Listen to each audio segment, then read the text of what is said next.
So I am your speaker for the evening.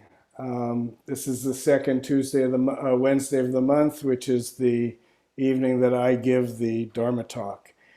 And in many ways, I guess I will start off by saying that the true meaning and the expression of this whole Dharma talk was given to you during chanting. I had no plan on leading chanting.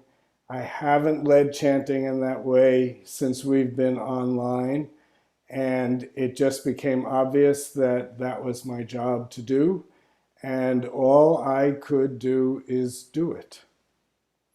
And I'm going to speak more deeply about these things, but essentially that is our practice. When the job appears, and it's time to act, we act. And not only do we act, but we also learn from our experience. We use our experience to wake up. So I want to start by reading you actually quite a very famous koan. All the different Zen schools use this koan, and it has two of the most famous Zen masters that we have in our way. It's Zen Master Joju and Zen Master Nam Chuan. At the time of this dialogue, Zen Master Nam Chuan was the Zen master, and Joju was the head monk. And I think I just want to say one interesting story about Zen Master Joju. Of course, everybody knows the koan, does a dog have Buddha nature? And that comes to us from Zen Master Joju. Japanese tradition, he's called Zen Master Joshu. And the interesting story about Zen Master Joju is that he remained head monk for a very long time. And the story goes that when he was 60 years old, Nam Chuan died. And everyone assumed that he would become the Zen master. And his response to the community was basically, sorry, I'm not ready yet. And the story goes that he left the monastery and he wandered for 20 years. That would make him 80 years old. And at some point in that year, he settled on the mountain and became the Zen master Joju that we know of. And the story goes he actually taught for 40 more years and he died at around 120. So there are some other stories where a Zen master, maybe you could even take me, for example. I became a Zen master in my late 40s. So maybe you can say, I was a young man to become a Zen master. Joju at 80 was an old man to become a Zen master. So sometimes in our koan style, we will ask, which one is better? All of us know what we like, but we really don't know which one is better. So that question, which is better, is a trap. And remember, all koans are a trap. All koans are meant to blow our minds. And in the moment that our mind is blown, our conceptual framework falls apart. And in that moment, enlightenment is possible. In the moment of the falling apart of our conceptual framework, awakening appears if we're present and if we're alive.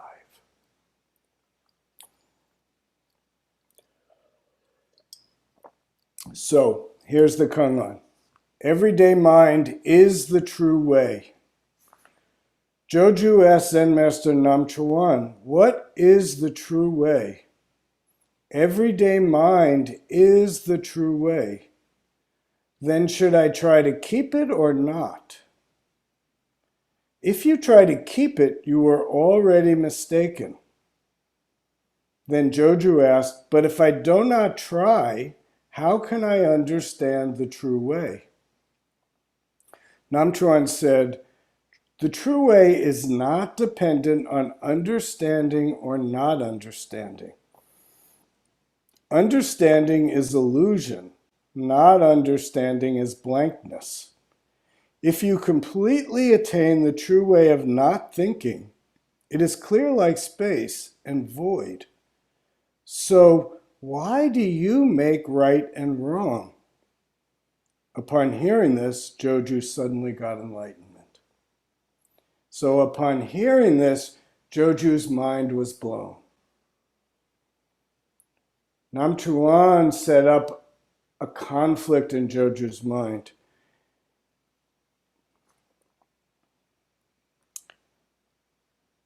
Understanding is illusion, not understanding is blankness.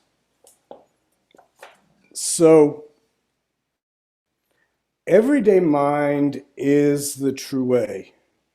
But then Nam Chuan tells us it's not a matter of understanding or not understanding. Each one of us, when we hear mind, we use our mind, we immediately jump up to our thinking, to our ideas and opinions. But of course, when Nam Chuan says everyday mind is the way, he's not talking about our thinking mind, our conceptual ideas and beliefs. So what is the mind that's not based on conceptual beliefs, understandings? Nam Chuan tells us it's not dependent on understanding or not understanding. So we can't really understand everyday mind by using our thinking. So if we don't use our thinking, what is it that's left? What can we rely on? How do we find our way? If we want to attain a mind that isn't dependent on understanding or not understanding, then we have to drop down to an experiential, visceral experience. If it's not about understanding and not understanding, then how do we know what is here right now? And the way we find that is through the visceral experience of our own bodies, our own action, our own experience. So if this everyday mind is the mind of direct experience, then we actually can say everyday life is the true way. Everyday life is the true way. Many of us, when we come to Zen practice, we come here to escape everyday life.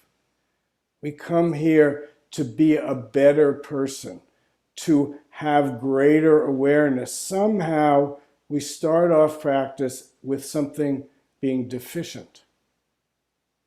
And we turn to practice to get away from what we feel is deficient.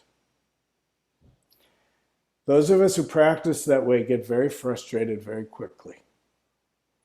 Because what we actually find that rather than our practice taking us away from our experience, it actually brings us right into our experience. Zen Master Bon Soeng would always say, just now, what is it? Just now, what is your experience? That's not my idea of my experience. If you want to know about the experience of your blood moving through your body, you can think about it all you want. But if you put your fingers on your wrist, you can feel your pulse. You can actually feel and experience the movement of blood in your body. But that's not a concept. We learn about it in school. But Zen practice is not your typical school. Zen practice really says throw away the books, throw away the ideas, throw away your conceptual framework, and actually experience this moment.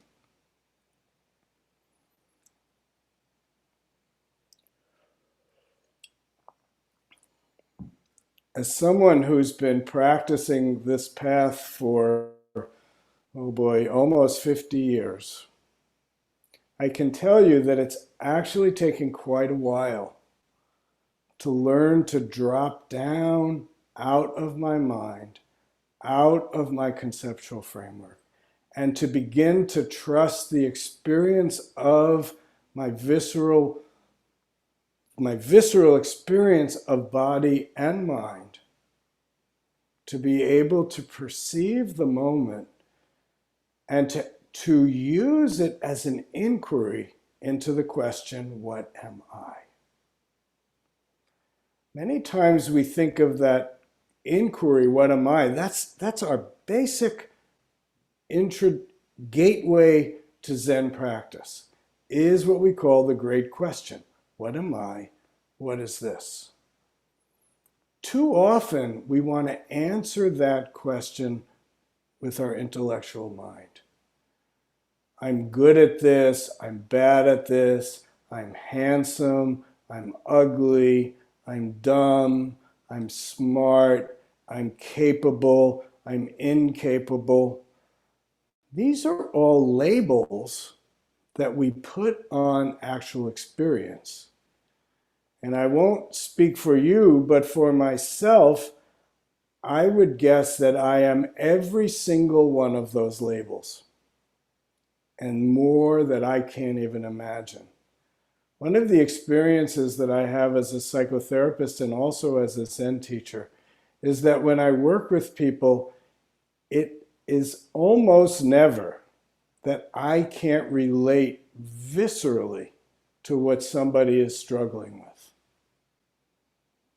We all share a commonality of the human struggle. And what I'm suggesting here is, rather than using our intellectual conceptual framework to solve a puzzle, that we drop down into our bodies and actually use the experience of the moment to help us understand and help us wake up.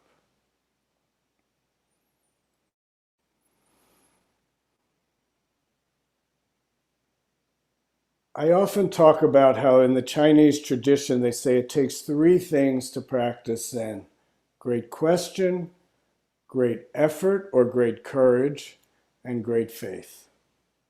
Great question is this willingness to drop out of the intellectual conceptual framework and drop into your own unique experience and wonder, what is this? That is the very basic heart and tenet of our practice. Whatever situation we find ourselves in, what is this and what am I? Not so much here, but here and lower. I'll drop you a little lower, down into the lower abdomen. And our formal meditation and chanting practice, just as we did tonight, is helping us ground into our center, into our Tangen, and allow ourselves to dwell outside of our thinking mind. It takes work, it takes effort, it takes practice every day, day after day, week after week, month after month, year after year, and in fact, decade after decade. Practicing dropping down and allowing our bodies to sense the world and to trust what we hear.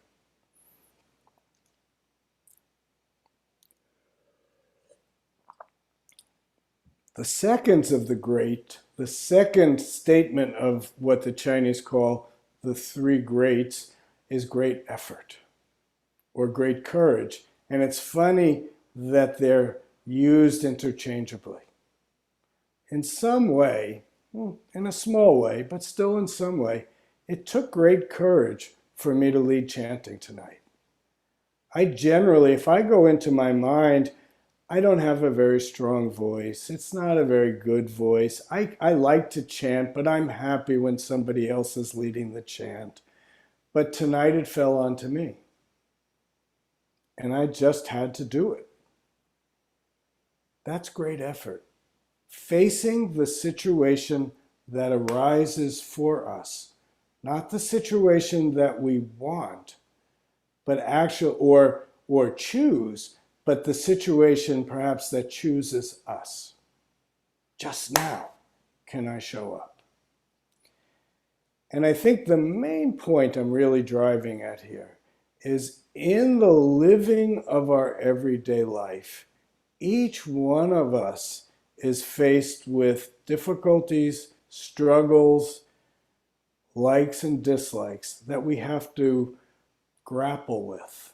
And I've been playing with this word grapple for the last couple of weeks. And as I sit with the word grapple, I think that's what we do with our practice. We try again, and then actually we keep trying again and again and again. We grapple with things. Rather than just giving up, we apply this great effort, continually grappling with what is. Each one of us has our own list of things we grapple with. For some, it's the need for validation. For others, it's the fear of rejection.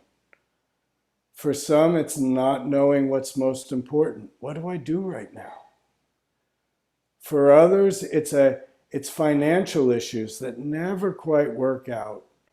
I've had friends over the years who never could quite make a living.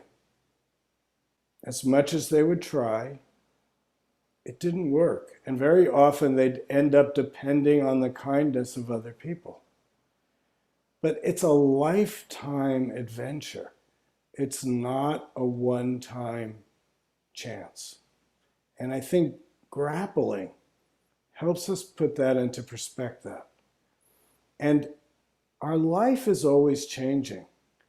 For me personally, what I've been discovering as I age, my perspective is changing. As I get older and my body is changing, my abilities are shifting. My sense of purpose in life is changing.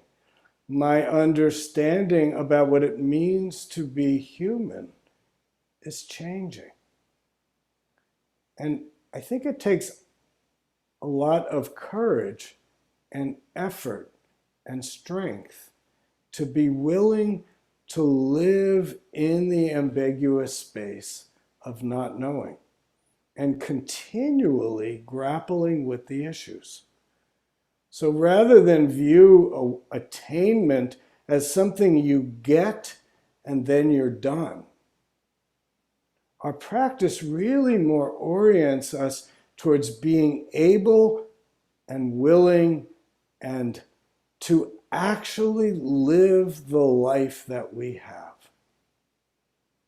And that's all. And hopefully, as we grapple with these issues, whether they're psychological and emotional issues, spiritual issues, survival issues, as we grapple, we learn. And in our Zen practice, we define wisdom as digested learning. So every day, every moment, if we keep ourselves open, we're learning freshly what it is to be alive, what it is to be human, and what it is to live our lives. The more we try to fit our life into some idea and concept, the more narrow and rigid our life becomes, and I would say inauthentic. The more we allow life to be wide and open and not need to know everything, not need to be successful at everything, not need to be self-affirmed by each and every moment of our lives. If we can step out behind that rigidity, from behind that rigidity, it's actually possible for us to dynamically meet the moment, be alive, to access the wisdom that we've accrued through our lifetime of grappling with the fundamental questions of life and death. And in this moment, to be able to offer that. And maybe it'll resonate with someone else, maybe it won't. But you will be acting, not acting as if pretending, but embodying your awareness and your experience, and indeed your enlightenment. Zen Master Bon Soeng used to say, enlightenment is easy to get, hard to keep.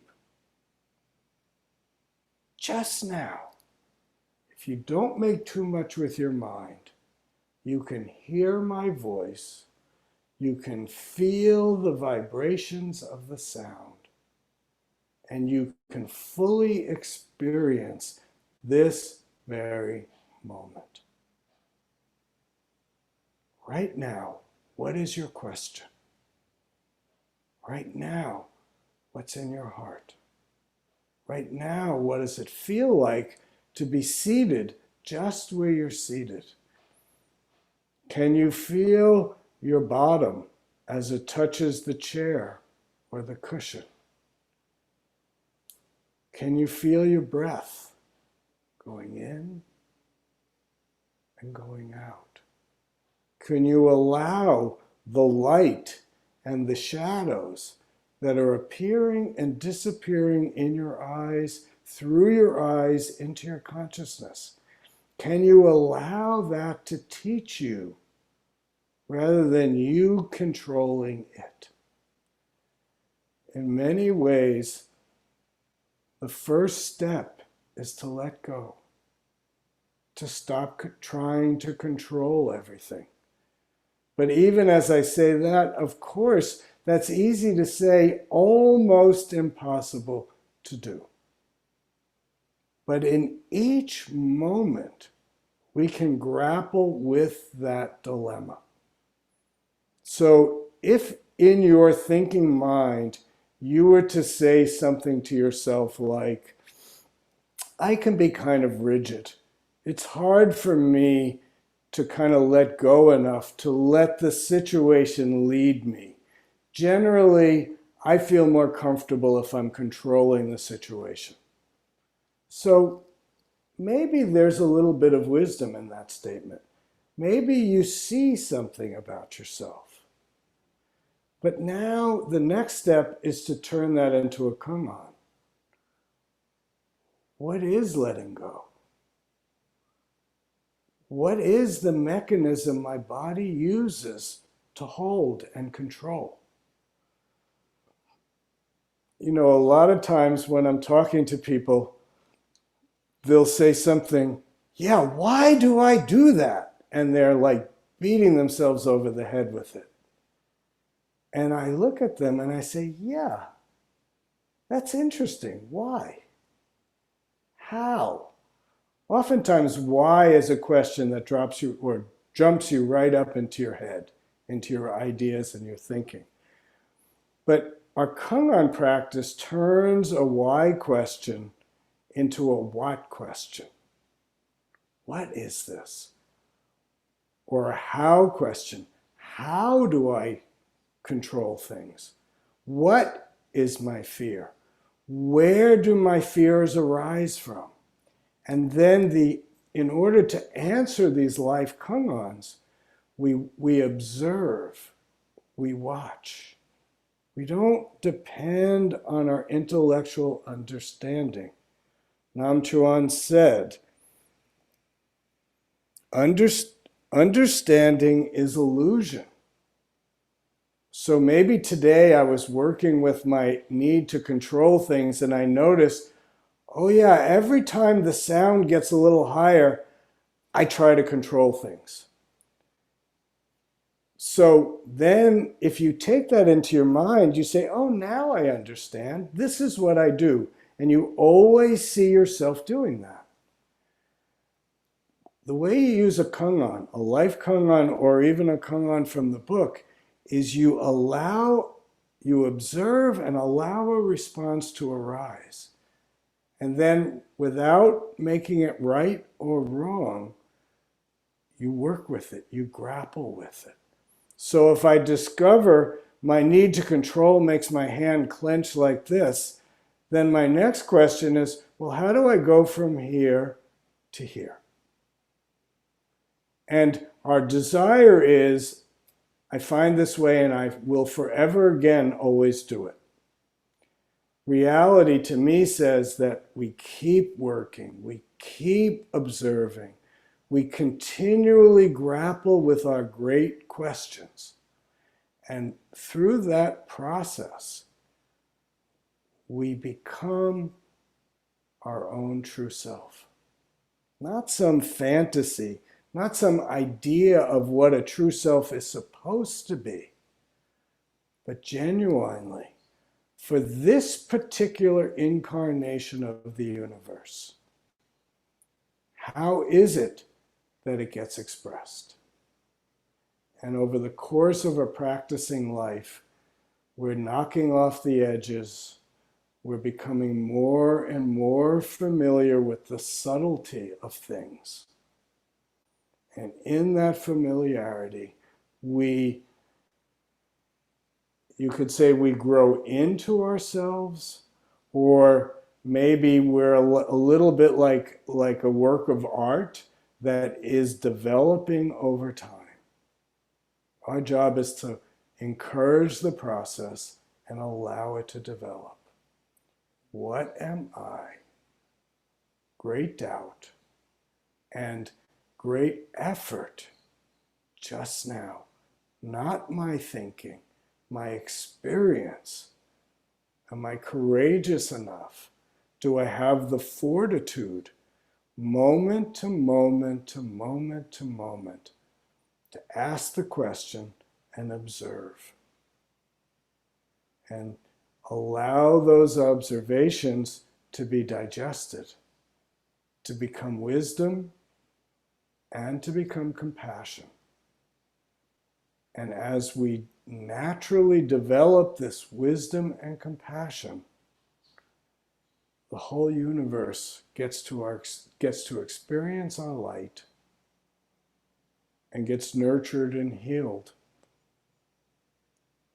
Everything has a beginning, a middle, and an end. And that's true for our lives. We're timeless, and there is no life and there is no death right now. As soon as you make time and space, there is life and there is death. It won't take long. Each one of us is heading towards death. How will we use this time? Are we willing to give up the fantasy of some perfection and enter in to the, I guess as Nabokov wrote in Zorba the Greek, to enter into the full catastrophe of not only our lives, but the lives of all the sentient beings around us, to enter into the messiness and just do our best. That's why whenever Zen Master Bon Soeng finished his Dharma talk, he would say, try, try, try for 10,000 years nonstop. To me, that is called the practice of grappling. grab it. Don't pretend, don't avoid, grab it. Experience it and work with it, and allow your heart to open, your mind to become more clear, and then give it away. Just let the universe have it. And that's what we call a world at peace. That's what we call love, compassion, and the great Bodhisattva way. So please remember your great question. Make your center strong enough to be present in this moment. And then have faith in the universe expressing itself. You may not like the result. Someday soon, this body will disappear. But have faith in this moment and the possibility for your own true nature to manifest and to be expressed right now. Not sometime in the distant future, but right now. Thank you very much.